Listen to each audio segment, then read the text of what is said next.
আগে হাটে বাজারে দিত, লিখে দিত কুকুর হইতে সাবধান।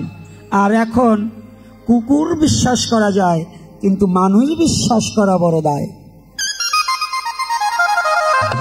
বাজারের কুকুরকে 5 দিন রুটি সেবা করাবেন, কুকুর ঠিক আপনাকে চিনে নেবে। 1000 নয়, 5000 লোকের মধ্য দিয়ে, 1 লক্ষ লোকের মধ্য দিয়ে আপনি যে 5 দিন 5টা রুটি খাইয়েছিলেন, আপনাকে দেখবেন ওই কুকুরটা বাজারের মধ্যে আপনার কাছে গিয়েই ঘষাঘষি মেশামেশি করবে, করবে না? আর এই মানব জাতি, আপনি টাকা দিয়ে, পয়সা দিয়ে, ধান দিয়ে, চাল দিয়ে, শক্তি দিয়ে যাকে উপকার করেছেন, জমি লিখে দিয়েছেন, ওই সুযোগ পেলে আপনার বউ নিয়ে পালাবে, আপনার মেয়ে নিয়ে পালাবে, আপনার সম্পদ নিয়ে পালাবে। রাধে রাধে। এখন কুকুর হইতে সাবধান লাগবো না বেঈমান হতে সাবধান লাগবো? কোনটা? কোনটা লাগবো? পিছনের বাবারা, দাঁড়িয়ে বসে যারা আছেন, কোনটা লাগবেন এরপরে? কুকুর হইতে সাবধান না বেঈমান হইতে সাবধান? মনে থাকবে তো? হ্যাঁ, মনে থাকবে? তাহলে বেঈমান হতে, না হলে ওই কলির মহারাজ পরীক্ষিতের মতো অবস্থা হবে। ছেড়ে দিয়েছে, পাশে গিয়ে করতালি দিয়ে বলছে তোমাকে ছাড়বো না, ছাড়বো না।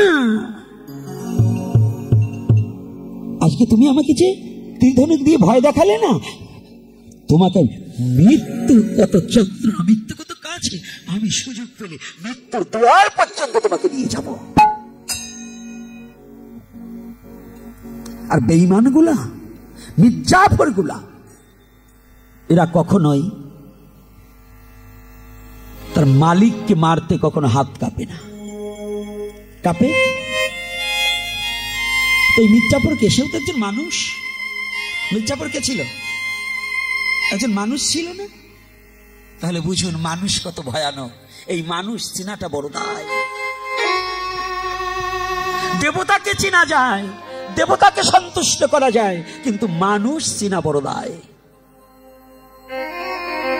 এই মানুষের মধ্যে যে কত অমনুষ্যত্ব, অমানবিকতা এবং অমনুষ্যত্ব শক্তি লুকিয়ে রয়েছে, এটা সহসা চেনা যায় না। এই মানুষের মধ্যে মানুষ যে কত বড় দানব হতে পারে, এটা কিন্তু জানার বাইরে। অনেকে এটা জানে না, অনুভূতি জগতে নিতে পারবে না যে এই মানুষ কত বড় দানব। হিংস্র জানোয়ারের চেয়েও হিংস্র জানোয়ারকে পোষ মানানো যায়, কিন্তু এই মানুষকে পোষ মানানো বড় দায়। না মিথ্যা বলছি বাবা? মানুষকে পোষ মানানো বড় কষ্ট না সহজ? বাঘকে পোষ মানানো যায়, সিংহকে পোষ মানানো যায়, সাপকে পোষ মানানো যায়, কিন্তু মানব জাতিকে পোষ মানানো বড় দায়। সাবধান।